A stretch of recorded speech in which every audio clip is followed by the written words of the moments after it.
Friends, ఒక్కసారి ఈ చేపను చూడండి. ఈ చేపని మా వాళ్ళు అయితే అదలవ అంటారు, ఇంగ్లీష్ లో అయితే సోల్ ఫిష్ అంటారు. సోల్ ఫిష్ అంటే దాని మీనింగ్ ఆత్మ చేప అని పేరు వస్తుంది. ఎందుకు ఆ పేరు వచ్చిందంటే, ఒకసారి చేపను మొత్తం పూర్తిగా చూడండి. చూడండి, ఒక వైపు మొత్తం బ్లాక్గా ఉంటుంది, రెండో వైపు మొత్తం వైట్గా ఉంటుంది. రెండో వైపు కన్ను ఉండదు, రెండు కళ్ళు ఒకే వైపు ఉంటాయి. ఒకసారి చూడండి, రెండు కళ్ళు ఒకే వైపు ఉంటాయి. చేప ఇలాగే భూమికి ఆనుకొని ఉంటుంది.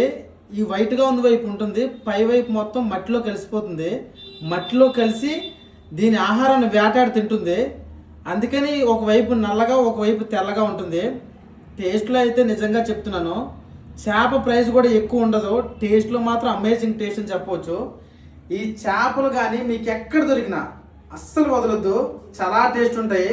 ఇవి సముద్రంలో దొరుకుతాయి. రేర్ ఫిష్ కూడా ఇది. ఎక్కువ చలికాలంలో దొరికే చేపలు ఇవి. చాలా టేస్ట్ ఉంటాయి, చాలా బాగుంటాయి.